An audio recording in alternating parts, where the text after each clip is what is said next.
Assalamualaikum warahmatullahi wabarakatuh.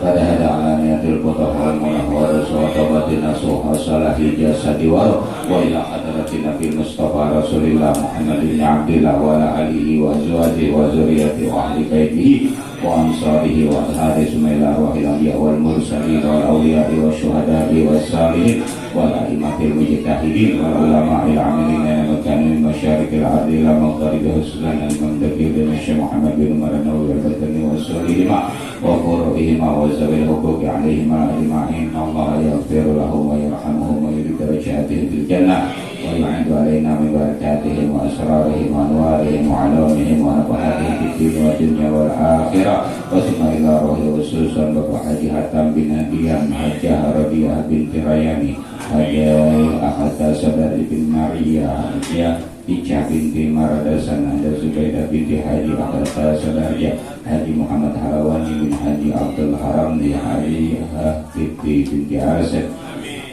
Dahlan binti bin Haji Saiful Bahri Rusli bin Haji Muhammad Harawani Sumaila Rohi khususan Haji Wagiri Sumaila Rohi khususan almarhumah Ibu Alis Yuliani bin di Haji Muhammad Harawani salihim Ibrahim wa salihim Tuki alaihim ajma'in Sumaila arwah abaina wa mahatina wa jadadina wa jaddatina wa masyayikhina wa mu'alimina fiddin wa jami'il mu'minina wal mu'minat wal muslimina wal muslimat anna allaha yaghfiru lahum wa yarhamuhum wa yaj'alul jannata maswahumul Fatihah.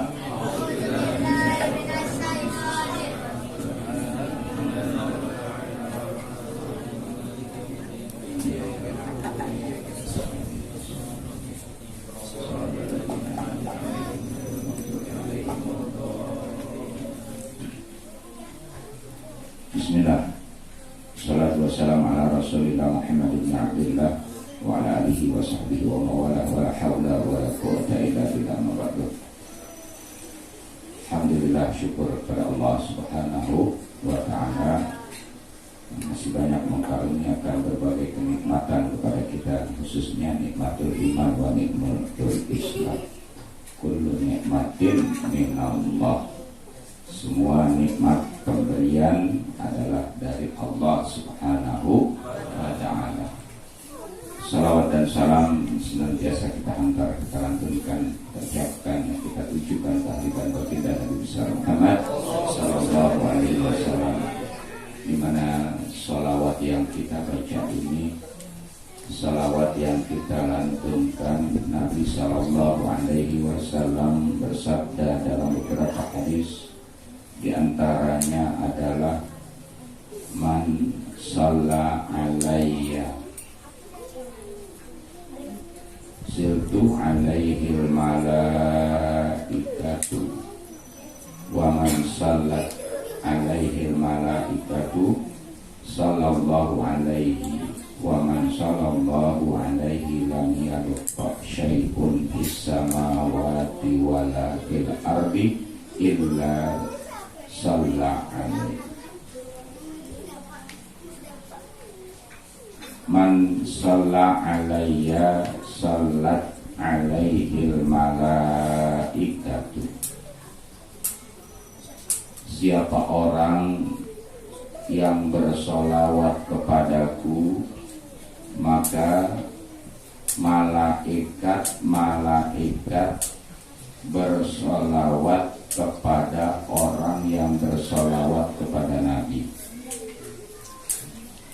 Tatkala kita bersolawat kepada Nabi, maka malaikat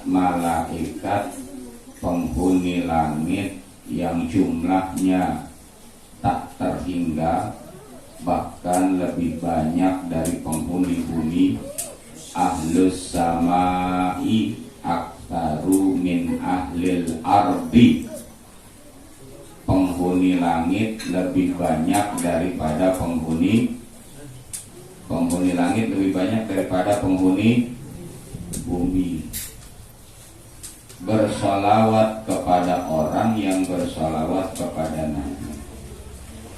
Siapa orang yang bersolawat wa man salat alaihil malaikatu, siapa orang yang telah bersolawat dan malaikat telah bersolawat kepada orang yang bersolawat kepada Nabi sallallahu alaihi, maka Allah Ta'ala pun bersolawat kepada orang yang bersolawat kepada Nabi. Ini nggak macam-macam nih ya, solawat yang ringan ucapannya, nggak memerlukan tenaga dan biaya, begitu banyak manfaatnya dari dunia sampai akhirat. Ringan ucapan kita, minimal Allahumma salli ala sayyidina Muhammad wa ala ali sayyidina Muhammad. Sayyidina boleh kita sertakan kecuali pada saat redaksinya, susunannya daripada susunan-susunan sholawat yang disusun oleh ulama-ulama terdahulu, jangan kita sertakan sayyidina. Ya, boleh kita sertakan sayyidina di saat yang lain kecuali yang telah disusun oleh mereka ulama-ulama terdahulu yang telah menyusun ya wiritan-wiritan. Seperti ini masih suka didengar nih sama anak di tempat kita ini ya, mengucapkan sayyidina di semuanya, padahal enggak semuanya. Terutama pada saat kita baca rawi, enggak ada kalimat sayyidinanya. Ya Rabbi salli ala Muhammad, ya Rabbi salli alaihi wa sallim. Sayyidina enggak? Kenapa kita enggak tambahin? Enggak boleh. Ya karena sudah disusun, enggak boleh ditambahin tuh di situ. Ya. Di ratib pun demikian, ratib ada sholawatnya. Enggak kita baca sholawat itu dengan menyertakan sayyidinanya, karena itu ada sirnya, ada rahasianya yang telah disusun oleh wali-wali terdahulu penyusunnya. Allahumma sholli ala Muhammad, Allahumma sholli alaihi wasallim. Enggak pakai sayyidina tuh di situ. Ya, di tahlil pun sama. Di sholawat pertama enggak pakai sayyidina, di rakaat di sholawat yang kedua pakai. Di sholawat yang pertama Allahumma sholli ala Muhammad, Allahumma sholli alaihi wasallim. Itu kita 3 kali enggak pakai sayyidina, tapi nanti di sholawat yang kedua pakainya ada apa nih? Pasti ada rahasianya. Nah, kita jangan tambah-tambahin. Ya, kita jangan tambahin. Di sholawat yang kedua iya, Allahumma sholli ala habibika sayyidina Muhammadin wa alihi wa sahbihi wa sallim. Itu baru pakai sayyidina di situ. Ya. Nah, kita jangan pakai semuanya. Nah, kalau di luar daripada redaksi susunan kalimat yang telah disusun oleh pendahulu-pendahulu, ya, boleh kita tambah sayyidina, dan memang harus kita sertakan ya dalam mengucapkan nama Nabi, menyertakan sayyidina. Nah, ini ilmu nih ya, anak langsung dari guru besar dapatnya nih ya, ini pelajaran. Al-Wali Sayyid Al-Ustaz Al-Habib Abdurrahman bin Ahmad bin Abdul Qadir ya, makanya Anda berani menyampaikan karena Anda mendapat langsung dari beliau pelajarannya mengenai sayyidina ya. Kita pahami nih ya. Jadi kita nanti kalau mimpin tahlil di sholawat pertama nggak pakai sayyidina, di rakaat di sholat yang kedua baru pakai sayyidina ya. Itu kalau nanti kita pimpin tahlil, karena redaksinya udah disusun sedemikian rupa sama penyusunnya. Di ratib pun demikian, di rawi pun demikian ya, di rawi. Kalau di tahlil yang sering ditahlil nih ya, orang laki, orang perempuan, ibu-ibu ya, baca Allahumma sholli ala sayyidina Muhammad, Allahumma sholli ala alaihi wasallim, gitu kan ya. Yang kedua pakai, yang pertama enggak. Ya, kita ikutin orang-orang alim terdahulu. Jadi jangan kita berpendapat dengan pendapat sendiri. Orang yang bersolawat kepada Nabi, Nabi mengatakan siapa orang yang bersolawat kepadaku maka malaikat ikut bersolawat kepadanya. Siapa daripada orang yang malaikat bersolawat kepadanya maka Allah Ta'ala yang mempunyai alam semesta ini ikut bersolawat. Bagaimana solawatnya Allah? Pahamin. Innallaha wa malaikatahu yusalluna 'alan nabi ya ayyuhalladzina amanu sallu 'alaihi wa sallimu taslima. Ini sumber hukum namanya dari Al-Qur'an. Sesungguhnya Allah dan malaikat-malaikat yang tak terhingga jumlahnya bersolawat kepada Nabi. Lalu orang-orang yang beriman diperintahkan oleh Allah bersolawat dan mengucapkan salam kepada Nabi. Ya ayyuhalladzina amanu sallu alaihi wa sallimu taslima. Itu perintah dari Allah. Salawatnya Allah kepada Nabi merupakan rahmat. Bukan Allah bersolawat dengan ucapan seperti kita. Kalau kita ucapannya Allahumma sholli ala sayyidina Muhammad, meminta kepada Allah, Allahumma ya Allah. Itu kalau kita meminta kepada Allah, bersolawat kepada Nabi dengan ucapan Allahumma, bentuknya doa. Berdoa kepada Allah dengan menyebut cara bersolawat kepada Nabi. Itu kalau kita. Kalau Allah bagaimana? Apakah Allah juga Allahumma sholli ala sayyidina Muhammad? Enggak. Ya, ini kita pahamin. Kalau Allah mengucapkan demikian berarti ada Allah lain dong. Nah, sholawat Allah kepada Nabi, innallaha wa malaikatahu yusalluna 'ala nabi.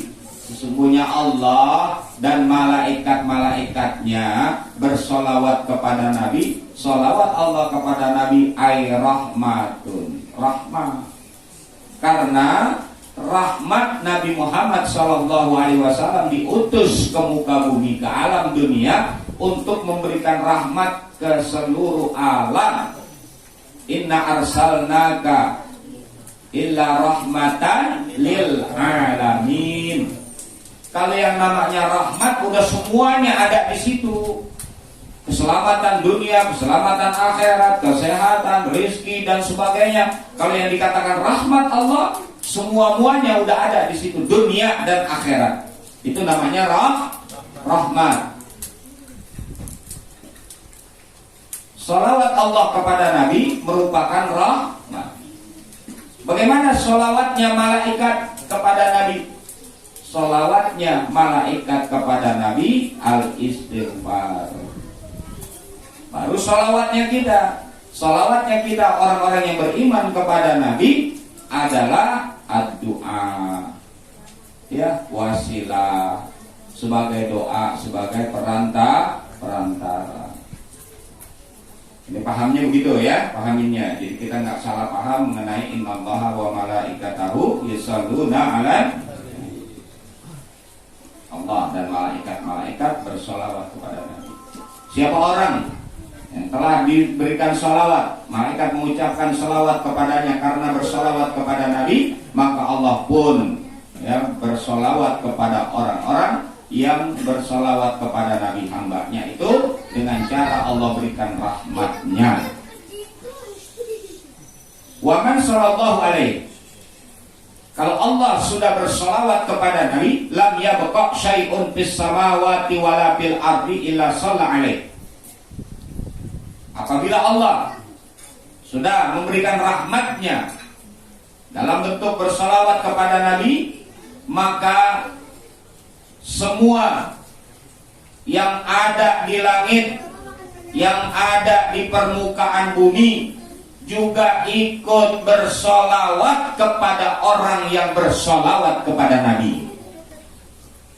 Kalau penghuni langit, penghuni bumi makhluk langit, makhluk bumi sudah mendoakan kita, kira-kira apa yang kita mau tercapai nggak? Nah, ini rahasianya sholawat, ya. Jadi kalau kita mau sesuatu, mulai dengan bersolawat kepada Nabi, minta kepada Allah. Bahkan dalam satu hadis Nabi katakan, bainad du'a was sama hijabun hatta yusalliya alayya. Antara orang yang berdoa dengan langit tempat diterimanya doa ada hijab, ada penutup, hatta yusalliya alayya, sehingga mereka orang-orang yang berdoa itu mendahulukan bersolawat kepada Nabi. Fa idza shalla alayya, apabila orang yang berdoa itu bersolawat kepadaku terlebih dahulu, in khalaqa dzalikal hijab fastajib doa, maka akan terbuka hijabnya, penutupnya, maka diterimalah doanya. Adapun dikasih atau enggak dikasih itu bukan urusan kita. Orang yang berdoa sudah merupakan ibadah buat dia, karena mengamalkan ayat perintah Allah, ud'uni astajib lakum, mintalah kepadaku, niscaya akan aku kasih. Orang yang berdoa terlepas dikasih atau tidak dikasih permintaannya, dia berdoa kepada Allah, udah ibadah, udah pahala, karena doa bagian daripada ibadah. Bahkan dikatakan oleh Nabi merupakan sumsum daripada ibadah. Ad-du'a'u mukhul ibad, ya, ibadah. Doa itu adalah sumsumnya, bagaikan tulang. Kalau nggak ada sumsum maka akan hancur itu tulang. Ya, sumsumnya ibadah adalah doa. Sebaik-baik doa yang kita panjatkan, mulai dulu dengan hamdalah. Ini udah bener nih kita nih. Lalu sholawat kepada Nabi supaya terbuka tuh hijabnya. Baru isi doa apa yang kita mau. Selesai daripada isi doanya, maka ditutup lagi dengan sholawat dan hamdalah. Wassallallahu ala sayyidina Muhammadin wa ala alihi wasallam walhamdulillahirabbil. Itu susunan yang disusun sedemikian rupa. Adab, tata cara, sopan santun, tata kerama dalam meminta kepada Allah. Walaupun langsung tanpa basa-basi kita meminta kepada Allah, Allah tahu, Allah mendengarnya, tapi nggak ada adabnya, nggak ada sopan santunnya, nggak ada aturannya. Maka diatur sedemikian rupa, puji dulu Allah, ya, bismillahirrahmanirrahim, alhamdulillahirabbil alamin, bersolawat dulu kepada Nabi, itu pembukaan doa. Ya, baru isi doa, nanti ditutup lagi dengan sholawat dan hamdalah. Itu caranya kita yang disusun oleh ulama-ulama terdahulu udah benar, ya, berdasarkan Al-Quran, berdasarkan hadis. Ya, jangan ikutin orang-orang sekarang, ulama-ulama sekarang. Ya, sholawat banyaknya, berkah hidup dunia sampai akhirat. Di akhirat nanti syafaat di yaumil qiyamah. Di antara syafaat untuk mereka orang-orang yang bersolawat kepada Nabi, ya, di antaranya adalah datang malaikat-malaikat terkemuka. Datang kepada Nabi, ya, malaikat terkemuka ini 4, malaikat Jibril, Mikail, Israfil, dan malaikat Ijrail. Nah, ini malaikat yang paling serem nih, malaikat Ijrail nih, ya. Nggak peduli siapapun, pangkat dan jabatannya, status sosialnya kaya atau miskin, siapapun dia, kalau malaikat Ijrail udah datang, selesai hidup kita dunia. Ya, nggak peduli orang kaya, nggak peduli orang miskin, nggak peduli pejabat, nggak peduli rakyat biasa, nggak peduli yang beriman kepada Allah, percaya kepada Allah sebagai Tuhannya, nggak peduli mereka pun yang nggak percaya kepada Allah sebagai Tuhannya. Kalau malaikat Ijrail udah ziarah ke kita, la yastakhiruna sa'atan wa la yastaqdimun. Ya. nggak pakai ada cerita, nggak bisa dimajuin, nggak bisa dimundurin walaupun sebentar. Ini malaikat Israil ya senantiasa lagi ngincar manusia, diincar di mana aja diincar, tau kan diincar? Diikutin terus tuh.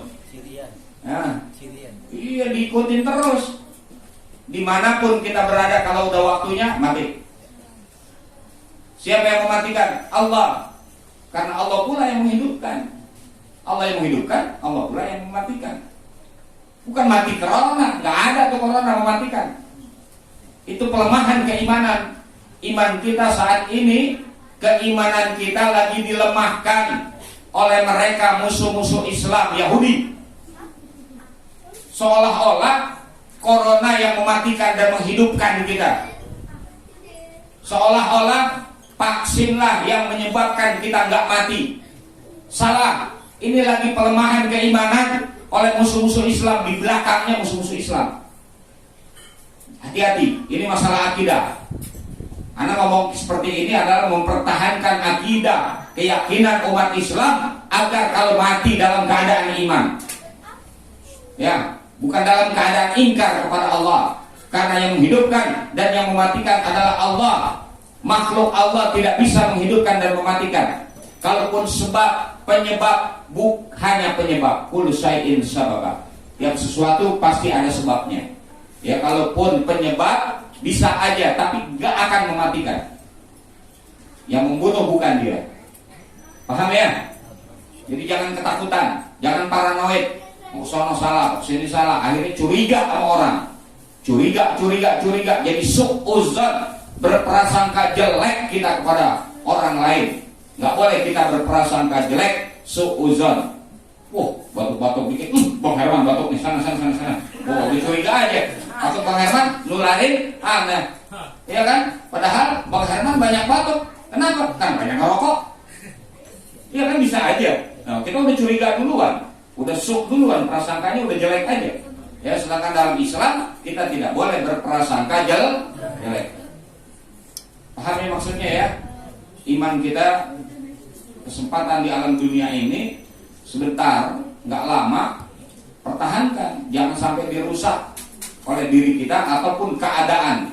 Tambah lagi mereka perusak iman Islam, ya, lagi bergerilya untuk merusak keimanan umat Islam sehingga umat Islam udah nggak yakin lagi kepada Allah Subhanahu wa ta'ala dengan berbagai macam cara.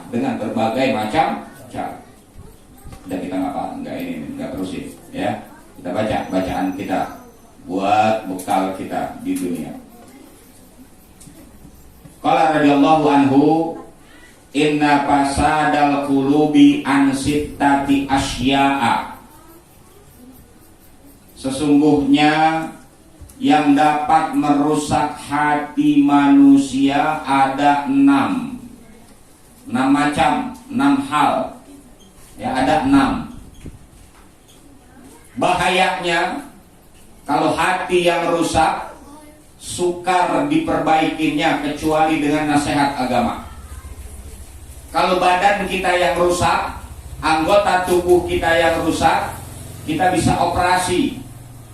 Ya, bisa diperbaiki walaupun nggak sempurna karena ciptaan Allah yang maha sempurna. Ya.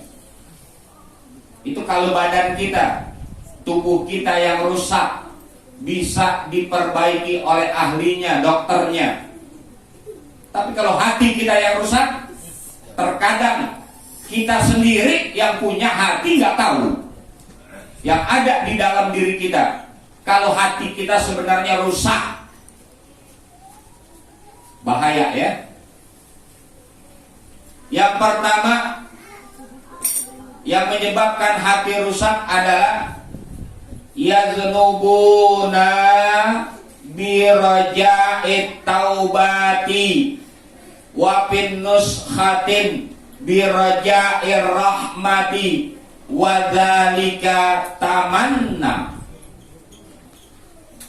Yang pertama yang menyebabkan hati manusia itu rusak adalah mereka berbuat dosa Sementara manusia nggak mungkin ada yang nggak punya dosa. Semua manusia punya dosa. Sekalipun dia ustadz, kiai, ustadz juga manusia. Al-insanu mahalal khata' wan nisyan. Manusia adalah tempatnya salah, tempatnya lupa. Itu manusia. Kalau nggak punya dosa berarti bukan manusia. Ya, malaikat.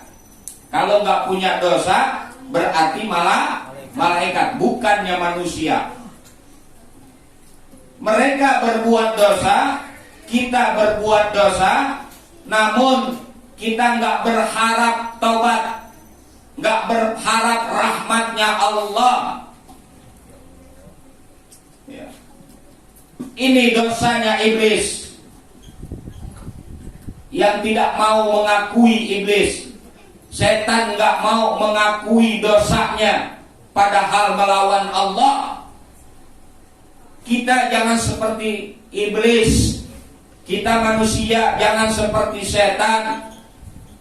Kita sadari kalau kita ini banyak dosa, berharap kepada Allah ampunan.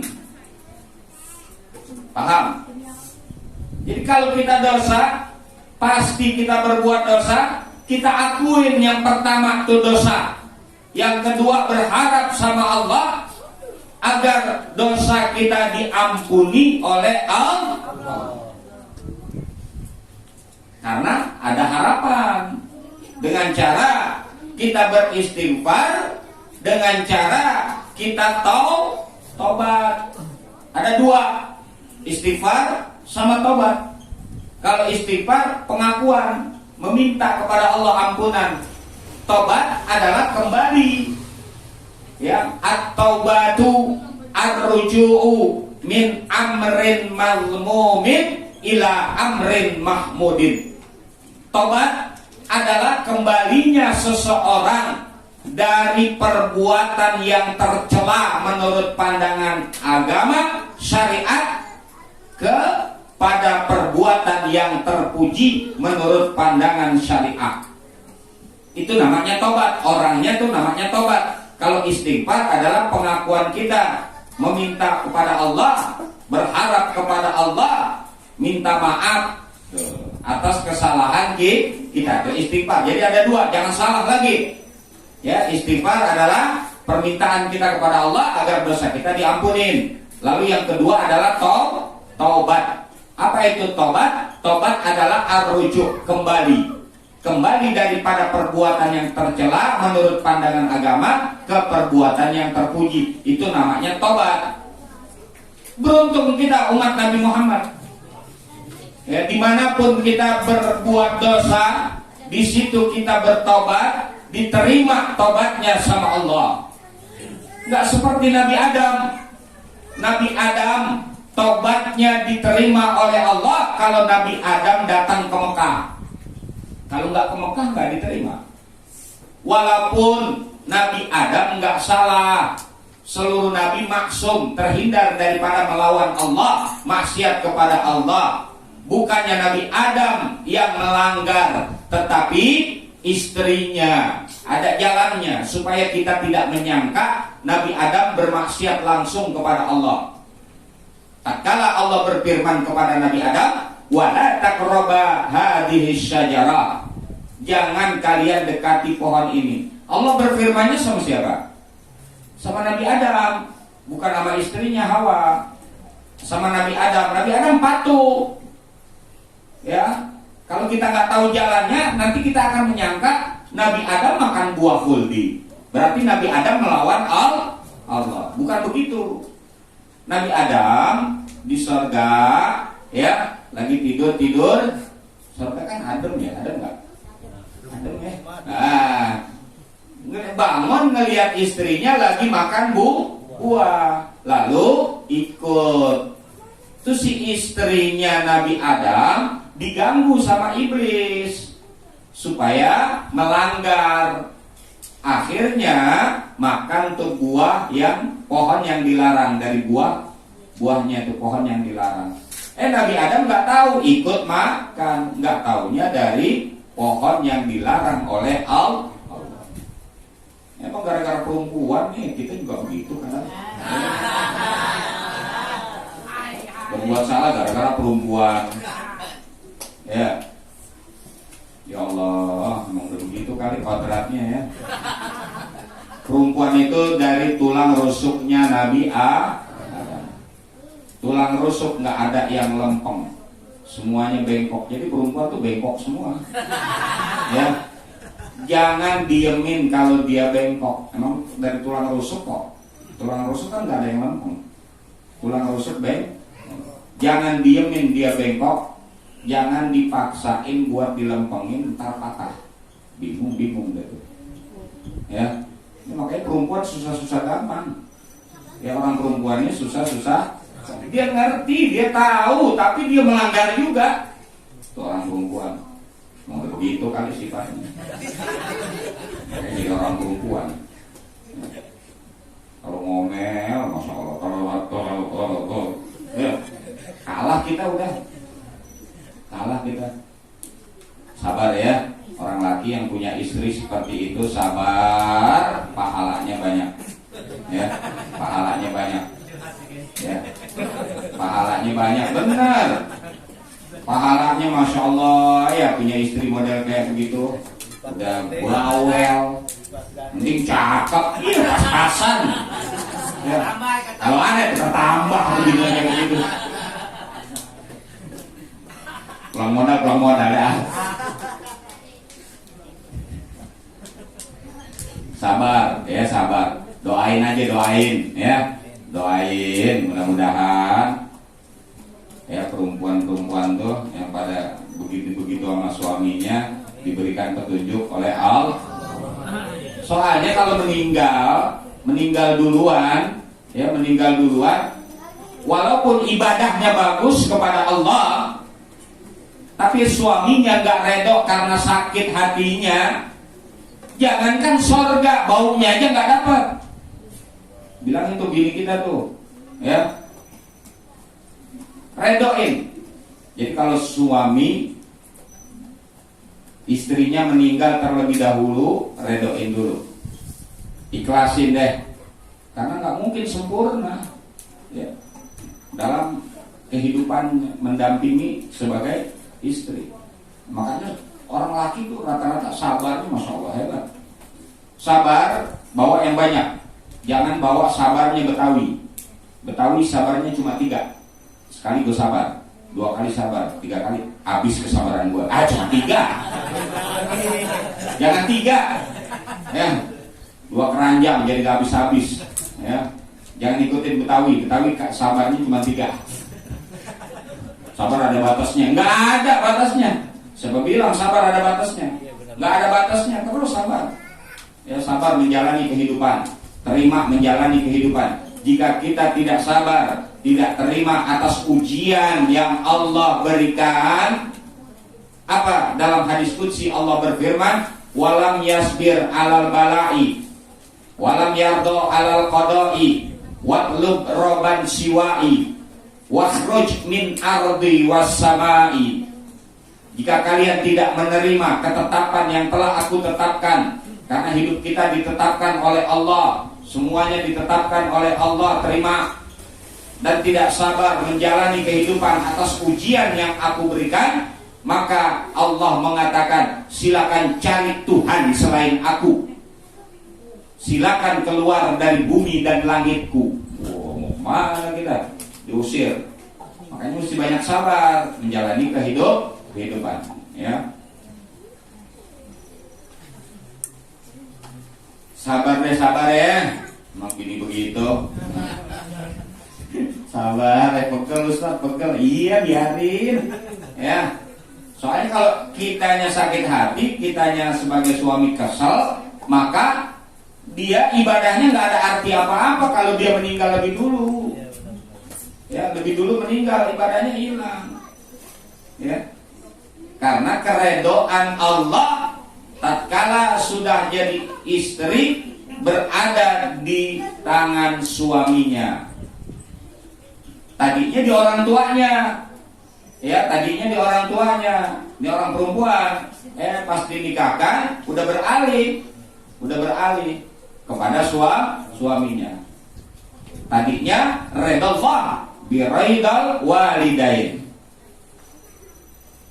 wa sukhtillah bisukhtil walidain. Redonya Allah bergantung daripada redonya kedua orang tua. Ya. Murkanya Allah, marahnya Allah bergantung dari murka orang tua. Tadinya begitu. Pas beralih dia udah jadi istri seorang laki-laki, maka beralih lagi ke redoannya. Redo Allah bergantung daripada redo suaminya. Murkanya Allah pun bergantung daripada murka suaminya. Ini ajarin nih istri-istri kita nih, ya. Kalau punya istri, ajarin, tuntut keredoan suami. Kita sebagai suami juga mentang-mentang di atas angin, jangan semaunya juga. Ya, jangan semaunya. Biasa juga, biasa. Ya. Tapi orang perempuan kebanyakan itu ada di neraka. Itu Nabi yang mengatakan. Tatkala Nabi Mi'raj, Nabi meneleh, diperlihatkan oleh Allah. Tolaktu bin nari aksaru bin ahliha an-nisa, wa tolaktu bil jannati aksaru min ahliha fuqara. Aku diperlihatkan oleh Allah penghuni neraka kebanyakan perempuan. Penghuni neraka kebanyakan perempuan penghuninya. Dan tatkala aku diperlihatkan penghuni surga, maka kebanyakan daripada penghuni surga adalah orang-orang miskin.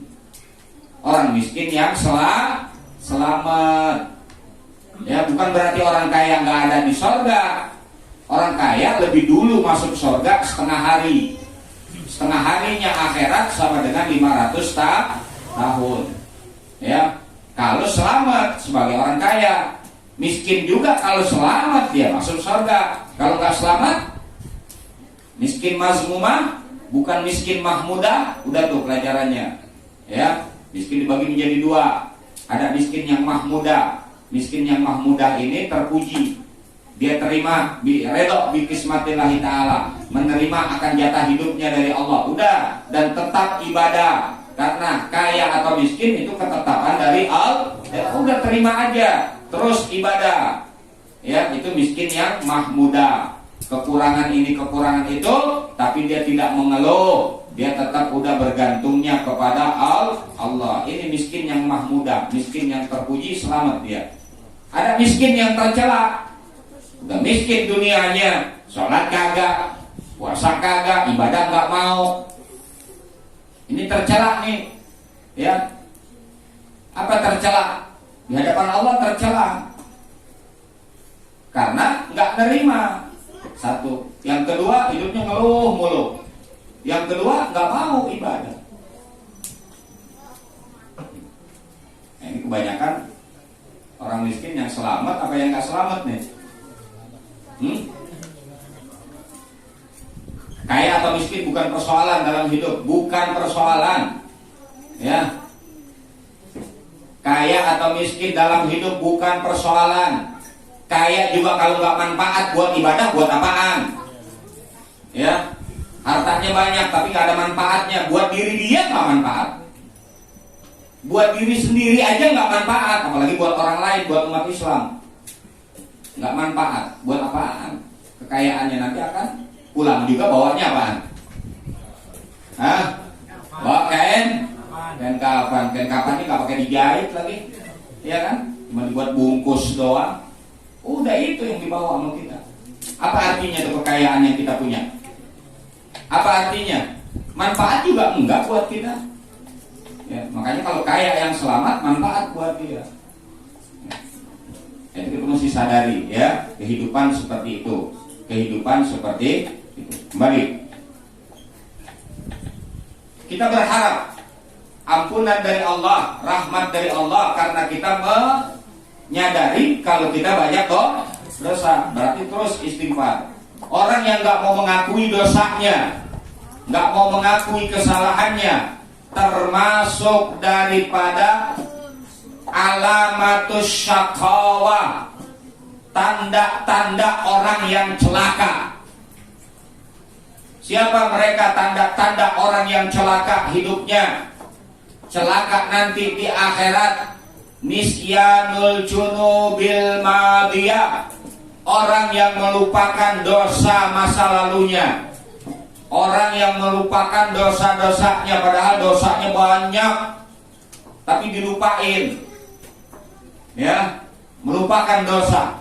Jadi kita nggak boleh lupakan dosa kita. Kita ingat-ingat, kita nyesal, lalu kita istighfar. Walaupun bikin lagi, dosa lagi, bikin lagi, dosa lagi, terus istighfar kepada Allah, minta maaf kepada Allah, kembali ke jalan Allah. Itu caranya kita. Jangan sampai kayak iblis. Iblis mengharapkan, setan mengharapkan manusia berbuat dosa, lalu manusia nggak mau mengakui kesalahannya.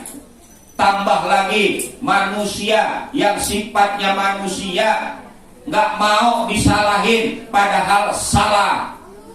Jangankan benernya, salahnya aja disalahin tuh manusia kagak mau. Itu udah sifat manusia, sifat kita. Maunya paling benar, maunya paling benar. Semua orang salah, saya yang paling benar, gue yang paling benar. Itu udah sifat manusia, sisi jeleknya manusia. Ya, ada sama diri kita. Ada nggak sama diri kita? Kita salah, disalahin, nggak bakalan mau. Emang itu sifat kita, sifat manusia. Namun kalau kepada Allah akuin kesalahan. Ya, istighfar, tobat. Jadi kepada Allah.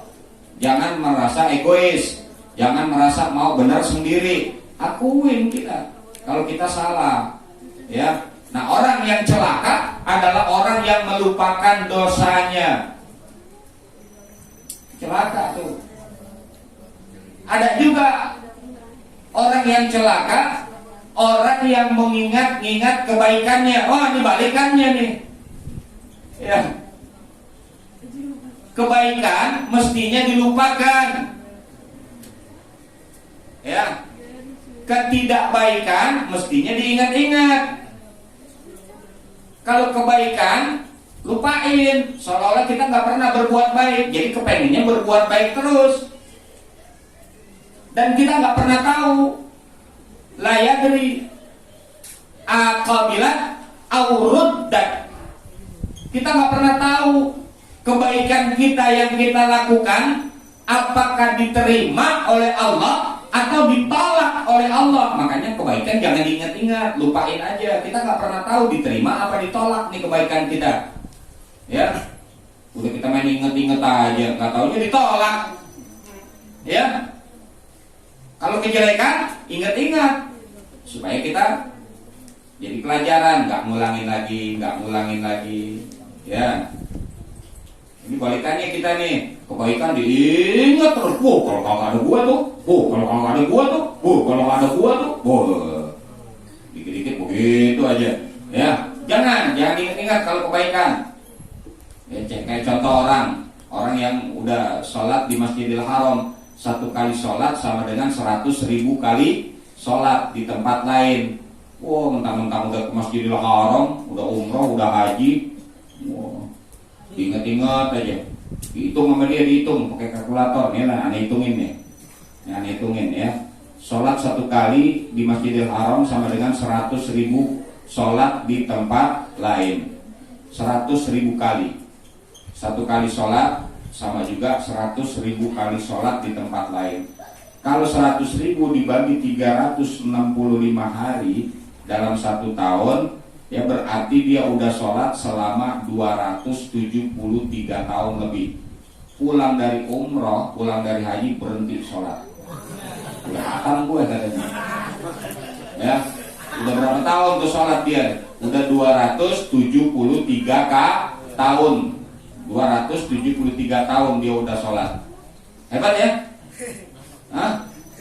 Umurnya nggak ada 200 tahun. Itu keutamaan Masjidil Haram. Jangan diingat-ingat. Wah, gue 3 kali, 4 kali. subuh, johor, asar, maghrib, isya, wah di Masjidil Haram terus, ya kan?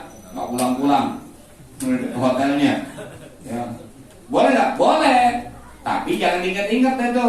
Sekian kali udah biarin aja. Kalaupun mau ingat tahadus bin nikmah nggak apa-apa, ya. Menceritakan nikmat dari Allah, itu namanya tahadus bin nikmah. Ya, kita berharap kepada Allah diampuni kesalahan dan dosa-dosa kita, ya. Kalau orang yang berbuat dosa, dia tidak berharap kepada Allah, rahmatnya Allah, ampunan Allah, maka minta diampunin dia, pengen masuk surga, namanya tamanna, menghayal, angan-angan, mustahil. Ya, minta ampun kagak, taubat kagak, tapi mau masuk surga. Ya, dosanya banyak. Kalau kita maunya bagaimana? Dosa kita banyak. Kita berharap kepada rahmatnya Allah, berharap kepada ampunan Allah. Kita berharap istighfar terus kepada Allah, minta maaf. Ya, pantas kalau mau masuk surga. Tapi ada orang yang banyak kesalahannya, dosanya banyak, nggak pernah berharap kepada Allah, nggak berharap kepada rahmatnya Allah, nggak mau beristighfar, nggak mau berbuat baik, tapi mau masuk surga, menghayal, nggak ada jalan. Ya, itu disebutnya taman. Nah, angan-angan. Ternyata orang yang nggak berharap kepada ampunan Allah, rahmatnya Allah, nggak mau beristighfar, nggak mau tobat, padahal salahnya banyak, ya, dosanya banyak, itu menyebabkan hatinya rusak, ya, menyebabkan hati rusak hati kita jadinya, ya.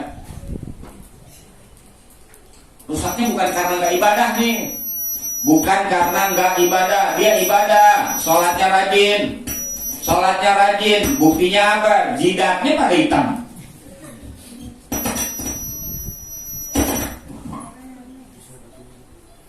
Udah, ibadahnya rajin, tapi sifatnya begitu, nggak berharap kepada Allah, nggak mau beristighfar, nggak mau minta ampun, nggak mau tobat kepada Allah. Yang kedua yang menyebabkan hati rusak adalah wa ya'lamuna ilma wa la ya'malun. Mereka belajar ilmu tapi nggak mau mengamalkan ilmu. Walaupun orang yang belajar mempunyai tingkatan yang tinggi, ya, walaupun demikian orang yang belajar mempunyai tingkatan yang tinggi. Man mata fi talabil ilmi mata syahidan walau fi firasihi.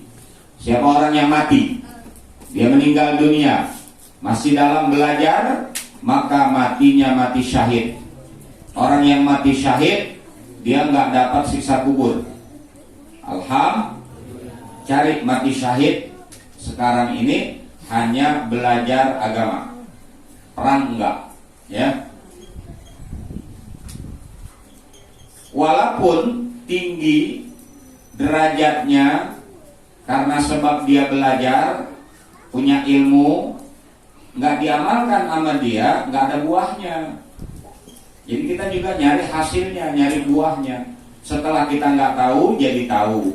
Setelah kita tahu, kita coba amalkan, jalanin, ya, menjalankannya. Ini kadang rajin belajar, tapi kagak menjalankannya. Begitu lagi.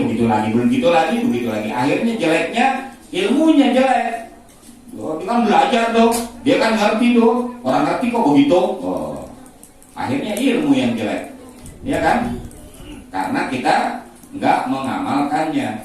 Tunjukkan kalau kita berilmu, punya ilmu. Sebagai orang yang berilmu, jaga ilmu.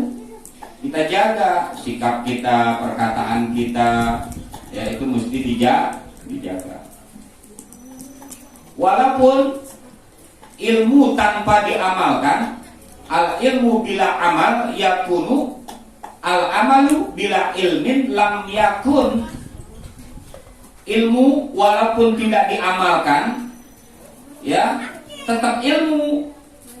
Jadi balikannya, amal perbuatan tanpa ilmu lam yakun, kagak jadi. Nggak jadi tuh amalnya. Sholatnya nggak jadi sholat, batal. Sholatnya nggak sah, puasanya nggak sah, hajinya nggak sah, karena bighairi ilmin, lam yakun, nggak jadi tuh amalnya. Orang yang berilmu tanpa diamalkan tetap mempunyai derajat tinggi, ya, tetap jadi, tetap mempunyai kedudukan. Tapi amal tanpa ilmu nggak jadi. Nah, makanya kita dua-duanya maunya.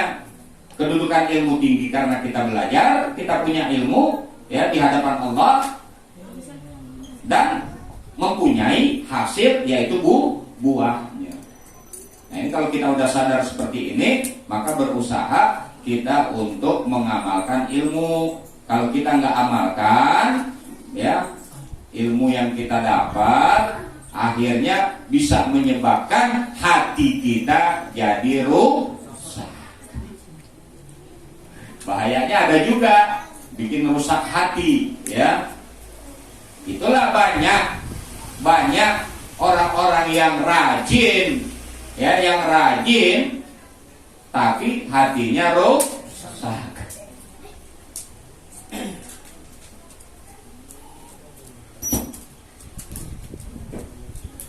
Yang ketiga, wa iza amilu la yakhlisun. Kalaupun dia beramal, dia berbuat nggak ikhlas, ya, ngerjainnya kagak ikhlas. Berusaha kita ikhlas, nggak karena ini, nggak karena itu, udah nyari ridho Allah aja deh, ya kan, yang penting Allah ridho, beres. Biarin nggak dipuji sama orang, nggak di alam sama orang, nggak dapat sesuatu dari orang, ya, tapi nilainya di hadapan Allah. Udah jalanin aja, ya, ikhlas. Bagaimana tuh ikhlas? Ikhlas adalah bagaikan mayit lagi dimandiin. Gimana sih ikhlas? Walaupun ikhlas kita nggak bisa nilai orang ikhlas apa enggak, karena ikhlas adanya di dalam hati. Kita nggak bisa nilai ini orang ikhlas apa kagak, nggak bisa, ya. Di hati kita nih, di hati masing-masing keikhlasan. Bagaimana ikhlas itu? Ikhlasnya ilmu yang mudah diucapkan tapi sukar untuk diamalkan. Ini ilmu ikhlas susah, nggak gampang. Ngucapinnya gampang, ikhlas, wahana ikhlas, berbuat ikhlas. Kita nggak pernah tahu hatinya. Gampang, mudah diucapkan, tetapi sukar untuk diamalkan karena ilmu hati. Nah, Anda mengibaratkan ikhlas itu adalah bagaikan mayit lagi dimandiin. Mayit lagi dimandiin, ada yang protes nggak? Diem aja dia, ya, diem aja udah. Dibalikin sono, dibalikin sini, digosoknya kencang atau pelan, ya kan? Karena tukang mandiinnya suka kesal juga. Ini apaan nih? Wow, ya, krok-krok gitu tuh. Jangan, ya. Karena mayit yang baru meninggal itu sakit, dia merasa sakit. Paling ringannya roh keluar dari jasad manusia itu bagaikan binatang dikulitin, kulitnya dikeset. Itu paling ringan. Keluarnya paling ringan juga. Itu kata Nabi Idris, bagaikan menelan bola duri lalu ditarik kembali. Itu mati yang paling ringan, ya. Keluar roh dari jasad kita. Datangnya roh ke jasad kita nggak terasa, kurang lebih umur 4 bulan kandungan. Tatkala kita dikandung oleh ibu kita, itu ditaruh rohnya tuh menyatu, itu nggak terasa, ya. Tapi nanti keluarnya, kalau nggak ada perkataan, nggak ada perbuatan yang kita katakan, yang kita kerjakan pada saat kita hidup di alam dunia, niscaya, ya, kita nggak sanggup menghadapi kematian sakratul maut. Dahsyat, setan datang lagi, ya kan, menggangguin kita. Nah, ikhlas itu bagaikan mayit baru dimandiin. Udah terserah yang mandiin aja deh gitu. Nah, kita nih ikhlas, terserah Allah aja deh. Allah mau apain kek? Emang kita punya Allah kok? Emang kita punya siapa? Terserah Allah deh. Allah mau bikin senang ya udah, alhamdulillah. Allah mau bikin susah ya udah, kita terima. Begitu aja. Dalam hidup jangan protes. Ya, jadi ikhlas itu nggak protes. Menjalani kehidupan nggak protes kepada Allah. Allah udah kerjain aja, ya, doa terus tapi nggak dikasih, biarin. Kamu kalau nggak kasih di dunia nggak apa-apa, ntar buat di akhirat aja, gitu. Lebih penting akhirat dibanding dunia.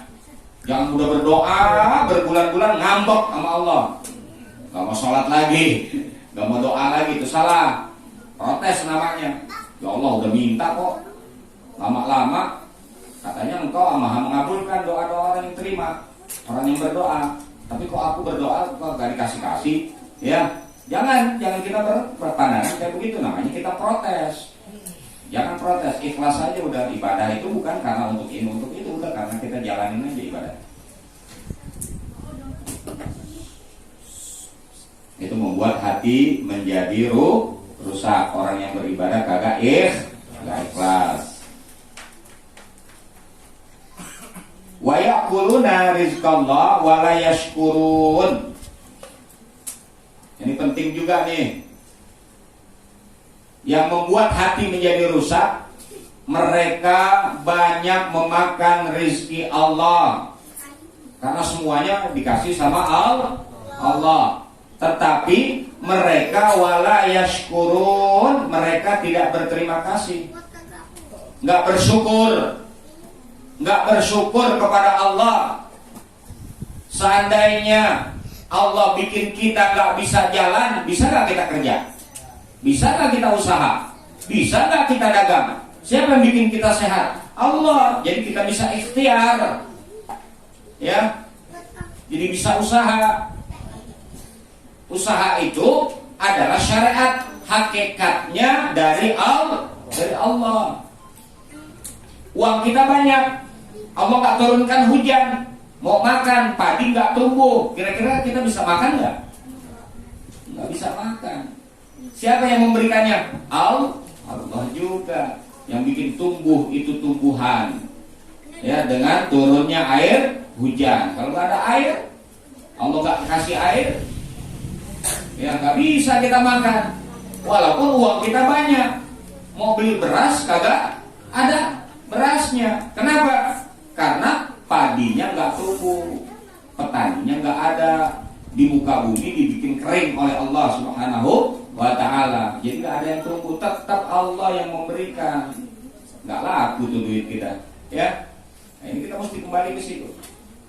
Bersyukur kita kepada Allah karena Allah menyiapkan rizki untuk hambanya, untuk manusia di muka bumi selama hidupnya. Ya, walaupun ada yang banyak, ada yang dikit, itu nggak masalah. Tapi Allah yang siapkan tuh semuanya kehidupan di muka bumi. Allah yang punya. Nah, bersyukur kita kepada Allah Subhanahu wa ta'ala. Apa itu makna syukur? Ucapannya alhamdulillah. Tapi nggak cukup dengan nggak cukup, itu ucapan bersyukur. Segala puji bagi Allah. Asyukru idra'ul a'dha fi mardatillah wa ijra'ul amwal fiha. Ini makna syukur. Syukur adalah mengajak anggota tubuh kita untuk jalan yang Allah redha. Ajak seluruh anggota tubuh kita ke jalan yang Allah redhoi. Itu syukur. Jadi badan kita, kaki kita, mata kita, kuping kita, Dikatakan kita termasuk orang yang bersyukur kalau kita gunakan kuping kita untuk kebaikan, gunakan mata kita untuk kebaikan, tangan kita untuk kebaikan, kaki kita untuk kebaikan. Seluruh anggota tubuh kita ajak ke jalan yang Allah redha. Itu artinya syukur. Yang kedua adalah wa ijra'ul mal biha. Begitu juga dari sudut harta yang kita punya, keuangan yang kita punya, ajak ke jalan yang Allah redha. Jangan yang jadi Allah murka. Mana yang Allah redha? Gunakan untuk ibadah, gunakan untuk keperluan kita, gunakan untuk yang baik-baik. Jangan gunakan untuk yang haram. Karena rizki yang Allah berikan, yang halal aja bisa jadi yang halal, bisa jadi yang haram, bisa manfaat, bisa kagak. Itu rezeki yang halal. Kalau yang haram pasti siksa. Ya. Nah ini kita Allah berikan rezeki yang halal, kerjanya halal, dagangnya halal, bisnisnya halal, ya hasilnya halal. Ajak harta kita untuk ke jalan yang Allah redhoi. Itu baru orang yang bersyukur. Ajak anggota tubuh kita ke jalan yang Allah redhoi. Ya, baru namanya syukur. Bukan cuma alhamdulillah. Alhamdulillah iya ungkapan syukur. Ya ungkapan bersyukur alhamdulillah. Tapi harus ada perbuatan. Ajak anggota tubuh kita ke jalan yang Allah redho. Kalau Allah berikan harta, ajak harta kita ke jalan yang Allah redho, bukan yang Allah murka. Berarti bukan buat jalan yang haram. Ini banyak orang punya harta tapi jalannya haram. Hartanya halal tapi ke jalan yang haram. Bahkan gak manfaat untuk dirinya dia sendiri, gak ada manfaatnya buat akhirat. Iya kan? Nah itu gak bersyukur orang itu. Jadi makna syukur itu mengajak anggota tubuh kita ke jalan yang Allah redho. Kalau dari sisi harta, ajak harta kita ke jalan yang Allah redho, bukan yang Allah murka, Allah marah. Ya, itu kita bisa ngendaliin, baru dibilang bersyukur. Ya ungkapannya alhamdulillah, baru dikatakan bersyukur. Jangan bisa diterusin, ya 1 jam, ya udah ngeblank, ya udah ngeblank. Nasi uduk buru-buru dingin, ntar, ya. Sampai sini dulu, ya.